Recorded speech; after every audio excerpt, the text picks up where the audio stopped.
One of our big things actually in Two Tone was to stop the mistreatment and abuse of support bands, because we've been abused so many times ourselves with not getting sound checks, and sometimes you'd do a gig and they wouldn't switch the PA on for you, so you'd be playing without any public address system, but that was switched on for the main band. You get things like that. So we campaigned against that sort of thing, and more equality for a gig, and plenty of value for money for the audience. Those are the kind of building blocks of the ethics, if you like, of Two Tone. We cared a lot about producing good records and doing good gigs, and delivering something that the audience really got, and really something of real substance. Really, I did Musical Youth in '83, and off the back of Musical Youth, I had enough. You know, I just wanted to do my own thing by then, because I was fed up with, you know, chasing lost causes. And I mean, you know, literally, you know, nobody would give me a deal for Musical Youth. Nobody would give me a deal for the Specials. Nobody would give me a deal for Chris Rea. These, you know, I'm just fighting everybody all the time. And I just thought, I don't want to do this. You know, this is crazy. If people don't like what I like, well, why am I not doing this myself? Why am I not put my own records out, you know? Because then I ain't got anybody to fight with but myself. And so that's literally what I did. I just decided to set up my own company, like Two Tone, but I wanted to do it differently. And I pulled in one of my old Coventry mates that was a DJ with me, and we formed, you know, PWL Records, and we got on with it. And again, just purely by luck, you know, this little girl from Australia got offered to us. You know, the rest was history. You know, again, nobody believed me. I took I Should Be So Lucky to every record company. I only wanted 1,500 quid.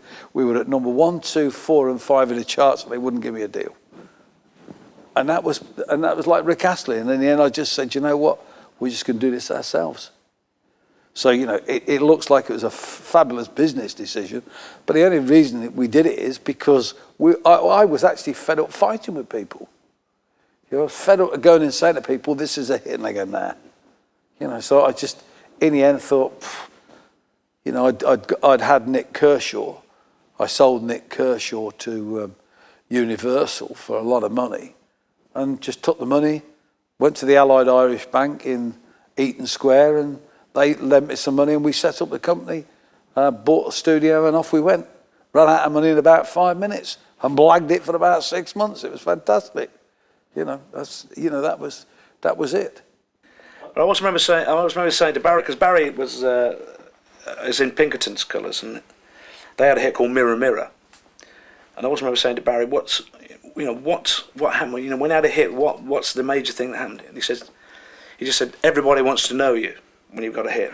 You know. I've always done that. I've always done Jerome Kern, Cole Porter, Gershwin, Irving Berlin, Rodgers and Hart, Rodgers and Hammerstein. Of course, Rodgers and Hammerstein, because of Edelweiss particularly, but I have recorded a lot of their songs too. Yeah, and that's times were just so different.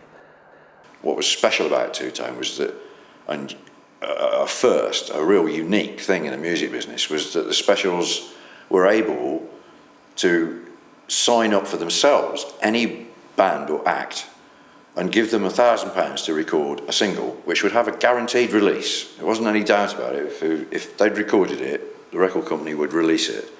And that's how all those first Two Tone hits were done.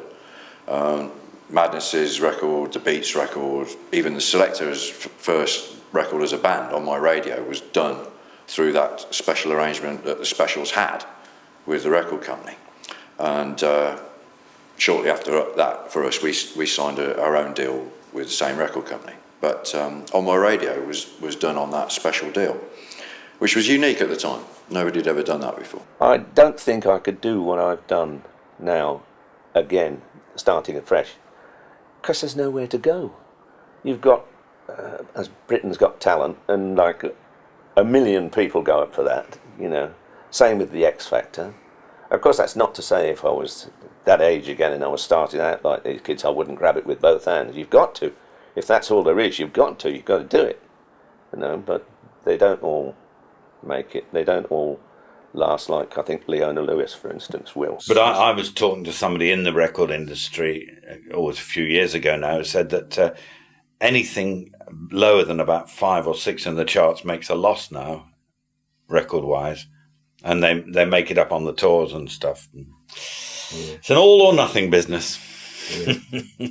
You get to a point, especially when you're on your second album, when you're surrounded by industry people whose jobs depend on you being successful, and instead of them trying to make you more successful by being honest with you, they just become yes men. And and at that point, you just you've got sort of people just going, yeah, it's great, and actually what you really need is someone to turn around and go, that's shit, that's all right, but you need a better chorus. And what you're doing tough here, though, because you get lost in it. I think you don't know. I think you get to a point where you really don't know who to believe in, and you start questioning yourself. That's why so many bands cut the second album. Yeah. So many bands, tough, have a big smash on the first, and then come back and the second one doesn't chart anywhere, and it's the industry's sort of not geared towards making music anymore. It's not career based anymore, is it? No, it's just not. It's basically let's get a hit is. and then let's disappear. And that's all well and good, but I've got a mortgage. Yeah. Do you know what I mean?